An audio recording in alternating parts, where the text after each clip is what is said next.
This is a presentation for our Bahamas Flash Floods board game. We researched natural disasters in the Greater Antilles caused by global warming and interpreted it into our board games. Our board game research was based on Moshka territory capture at Nine Men Morris and Settlers of Catan. Our board game includes a flood mechanic with inspiration drawn from games like Forbidden Island and Snakes and Ladders, although it's adapted to imitate real-world tropical conditions during natural disaster. The flood gradually rises and falls. The process communicates that to survive in natural disaster, you must take opportunities that you have or that come to you. The procedural rhetoric of it persuades the player there's no control of the situation through constraining the play. It adds another dimension to the gameplay, and the terrain creates semi-linear paths which open and close depending on the sea level, and it adds a random aspect to the game, encouraging players to make risk-reward analysis. The instruction manual is a mix of emotive and informative language. The introduction communicates the theme of the board game through emotive language, further immersing the player into the game. Yet the game rules are written more informatively, brief and to the point to avoid player confusion. Bold text and italic formatting are used to highlight the most important details, and there's more explanation after the game rules on the last page in case an individual player needs more specific information. The game includes 6 action cards. It has player cards and it has environmental cards. The player economics has it so 3 coins are for 1 card, 5 for 2 cards, and 12 for 5. This encourages players to gather more resources instead of spending it as soon as they get enough. Player cards add strategy and planning to the board game. In turn, the mechanism creates more dynamic gameplay. The action cards affect the environment of the game too, and environmental cards are meant to attach personal responsibility to random events. These are Flood Up, Flood Down, and Hurricane card. To begin this project as a group, we decided on selected themes to research. The theme that I researched was flooding. Firstly, I looked into man-made examples of flooding. Here I have 4 examples. The first 2 examples are primary effects of flooding that are directly caused by humans. The second 2 examples are secondary effects of flooding that are not directly caused by humans. Next, I looked into natural types of flooding.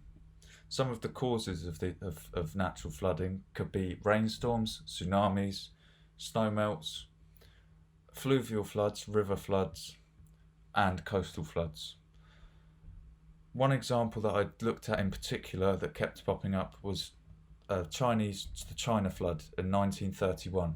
This is where 3 rivers all burst their banks at the same period of time and has been called the worst natural disaster of all time. A more recent flood which took place was the Bahamas floods.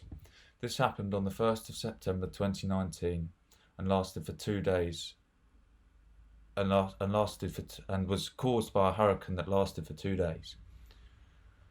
In the images on the right of the screen, you can see where the coastline was and where it is now, and how much flooding has affected the island.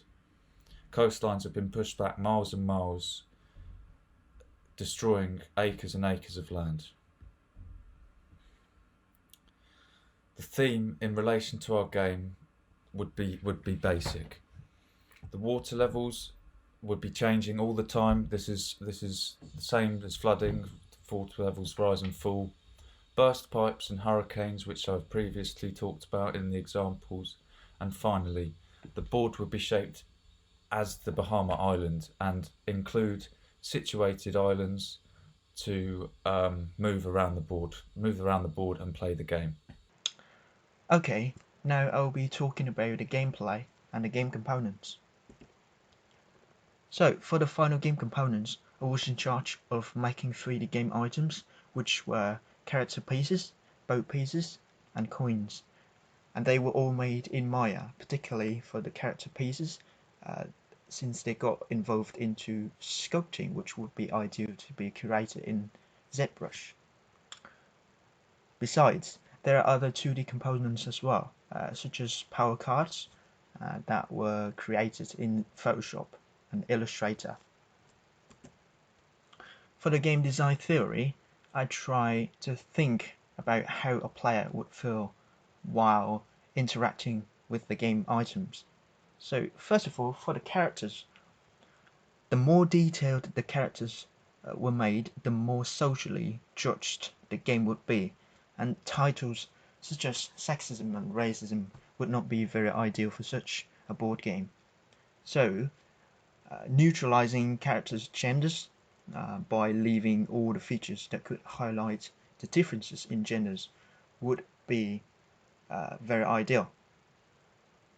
For the boat, there was one idea about collecting 3 pieces that made up the entire structure of a boat, which a player would then be able to advance the gameplay, and they could heavily tip the scales in their favor once all the pieces were collected. And this idea of putting all the physical bits together sounds cool and original, since commonly other board games would be, cards and all that. So also the fact that players could assemble all the pieces together adds a satisfaction element to the gameplay, triggers the excitement, and invites the player to look for more pieces. Finally, for the game call loops, the minor call loop of this game starts when a player tosses a coin. They will move around the map. They should avoid high water level area. They will get, use, or steal a power card. Go past the river. And then that will keep repeating itself throughout the gameplay. And as this is happening, our players might encounter a situation where their characters died, and this is where the major call loop happens. Originally, we were thinking about having them to go back to square one, but as there were so many complaints about that idea, we decided to have a variety of checkpoints available in each region. And the boat pieces, if all the pieces that make up the entire boat is collected, the minor call loop will be interrupted and the game flow will change completely, as a player could now able to advance the gameplay without having to worry about the risks of getting into high water level. We'll now be moving on to the board for the Bahama flash floods. The board was based on the actual map of the Bahamas in shape, with minor additions being made to allow for a more game-like experience, including the addition of a bridge and a couple of towers. Different parts of the map are coloured according to having different heights. The grey mountains are considered safe areas from floods, while the sandy areas are coastal spaces, more prone to flooding.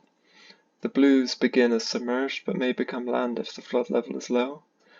All land below the marker on the gorge is flooded and will send the player back if they step on a flooded space, the marker representing the lowest traversable space.